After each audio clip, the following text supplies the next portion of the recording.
At 9:03 a.m., under the cold glare of the auditorium lights, Marcus Johnson stood alone with his mop while 300 employees settled into their seats. The air carried that quiet, nervous pressure found only in buildings ruled by fear. He kept his eyes on the polished floor, until the sharp rhythm of heels struck the stage steps. Victoria Hartwell descended like a verdict. She stopped inches from him.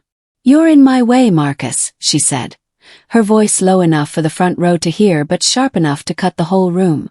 Then, with one cruel flick, she knocked the mop from his hands. The clatter echoed. He didn't move, didn't speak, and that stillness infuriated her. "Pick up." Marcus finally lifted his gaze, calm where hers trembled with entitlement. "No, ma'am," he said quietly. "Not today." A shiver rolled through the crowd, because for the first time, the janitor wasn't shrinking. He was challenging the queen of the building in front of everyone, and none of them knew why, or how much power he truly held. Stay with this story, and subscribe to Canada's Heartfelt Tales for more gripping moments like this. The mop still lay on the floor when the room shifted. 300 employees held their breath, waiting for Marcus Johnson to bow his head like every other day. But he didn't. He stood still, shoulders square. His gaze locked on Victoria Hartwell as if he finally saw the shape of something he'd been avoiding for years. Victoria stiffened. She wasn't used to being challenged. Not by directors, not by investors, and certainly not by a janitor she'd humiliated in front of the entire building. "Don't stare at me like that," she snapped, though her voice wavered. "You're done here, Marcus. Clean out whatever little corner you hide in." Marcus didn't reply. He simply wiped the spit from his cheek with the back of his hand and walked out the door, silent as a closing vault. The room buzzed with whispers, but no one dared follow. That walk, steady, deliberate, was the first crack in the world Victoria thought she controlled. That night, Marcus sat in his kitchen long after his daughter had fallen asleep. The apartment was dim, lit only by the weak glow from the street lamp outside. His hands trembled not from humiliation, but from a decision forming beneath the surface of his calm. He had endured years of quiet disrespect. The whispered comments, the jokes made as if he couldn't hear, the way security guards always watched him twice as long as everyone else. But today had gone further. Today had crossed a line carved by his dignity, and by his promise to his daughter that no one could take who he was. Marcus opened the old wooden box hidden beneath his bed. Inside lay documents that most of the city's elite would pay fortunes to bury. Proof that he owned the patents, the silent shares, the controlling interest in Hartwell Industries. His late wife's final gift. He ran a hand across her handwriting, steady even in sickness. "Tomorrow," he whispered to the quiet room. No more shadows. Morning arrived with a brittle chill. Employees trickled into the building murmuring about the previous day's spectacle. The humiliation had spread through the company like an electric current. No one forgot the sight of Victoria spitting on a man who never fought back. But when Marcus stepped into the lobby, he wasn't wearing his uniform.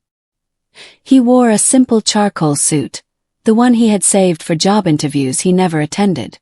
Conversations died mid-sentence as he walked past. Some stared. Some looked away. A few felt guilt they didn't know how to describe. Victoria arrived moments later, her expression carved in irritation. "What are you doing here? I fired you." Marcus met her glare without flinching. "I'm here for the board meeting." Laughter erupted from Derek, lounging behind her like a shadow. "Board meeting? You don't even belong on this floor." But something in Marcus's calm unsettled everyone.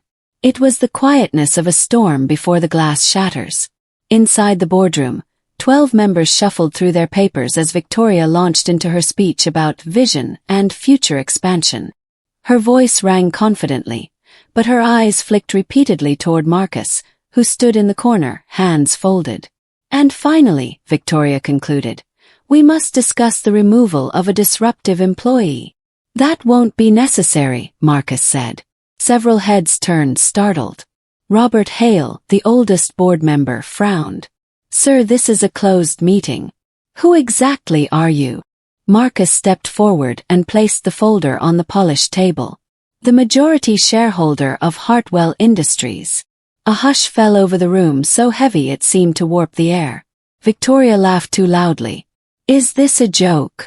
But when Robert opened the folder, his face drained of color. One by one, the board members examined the documents: trust agreements, patent transfers, silent shares, all bearing the signatures of Catherine Heartfelt, the true architect of the company, and her husband, Marcus Johnson. This is legitimate," Robert whispered.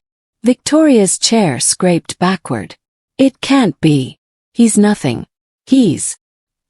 He owns 82% of this company," Robert cut in. "Legally, completely, and uncontested." The room tilted. Derek swore under his breath. Helena pressed a hand to her mouth.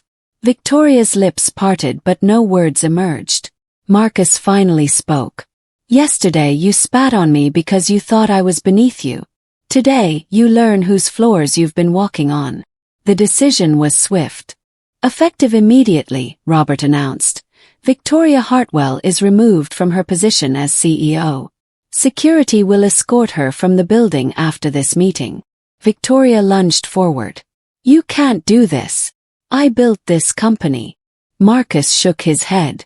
"My wife built this company. You built your career on her silence." Security entered. Victoria jerked away from their grip, but when she met Marcus's steady gaze, something inside her collapsed. "You planned this," she whispered. "All these years." "No," Marcus said. "I simply waited until you showed everyone who you really were." The guards led her out, her heels dragging against the floor that suddenly felt too real beneath her. Hours later, Marcus walked through the building not as a ghost, but as a man stepping fully into himself. Employees watched from cubicles, some stunned, some relieved. Rumors spread like wildfire, but one truth anchored them all. The janitor now owned the empire. In the break room, a young analyst approached him cautiously. "Sir, I'm sorry for the way people treated you. For the way we looked at you." Marcus offered a quiet nod. "We'll build something better now." Victoria, meanwhile, was escorted to a taxi, surrounded by reporters eager to capture the fall of a woman who once believed she couldn't be touched. Her empire, her name, her status, all gone within a single morning. "Do you have anything to say about your removal?" a journalist shouted. Victoria stared ahead, hollow, as the taxi door shut. For the first time, she had no script, no authority, no power to shield herself from consequence. And the world she had once dominated watched her ride away. Small, shrinking, forgotten. Inside the company, Marcus addressed the employees in the lobby. "I'm not here to punish anyone," he said. "But I am here to build a place where dignity is not optional. Where no one is invisible." A hush lifted slowly into applause. People felt something they hadn't felt in years. Hope. Later that evening, Marcus returned to Catherine's grave with flowers his daughter had picked. The sky dimmed to gold around him. "It's done," he whispered. "They finally know your name." A breeze moved through the trees, soft, warm, almost like a hand resting on his shoulder. But the story wasn't over. Not yet. Because while Marcus reclaimed his wife's legacy and rebuilt the company with fairness and integrity, Victoria Heartfelt would face a reckoning far beyond losing her title. The lawsuits, the internal investigations, the testimonies of employees she had harmed, they were just beginning. And soon, the world would watch the once untouchable CEO answer for every cruel choice she had ever made. That reckoning is where the real story turns. When the last reporter drifted away from the gates of Heartfelt Industries, Marcus stepped outside and watched the city move beneath the fading light. The building no longer felt like a place he walked through quietly. It felt claimed, steadied, renewed. 4 years he carried the weight of silence, not because he lacked strength, but because the moment to speak had never come. Now he understood something his wife had always believed. Truth doesn't need to shout to change a room. It only needs the right moment to stand on its own. Inside, employees moved with a different rhythm, lighter, as if the air finally belonged to them too. Marcus knew healing wouldn't happen overnight, but it would happen. With patience, with fairness, with a kind of leadership that didn't need a title to matter. He paused by the lobby window, noticing the reflection of a man he barely recognized. Steadier, rooted, at peace with the road that had brought him here. Above him, the company's emblem glimmered like a quiet promise waiting to be kept. And as the sun dipped behind the skyline, Marcus whispered a soft thank you to the woman who had seen this future long before he did. If this story moved you, don't forget to like, share, and help Canada's Heartfelt Tales grow by subscribing for more powerful journeys like this one.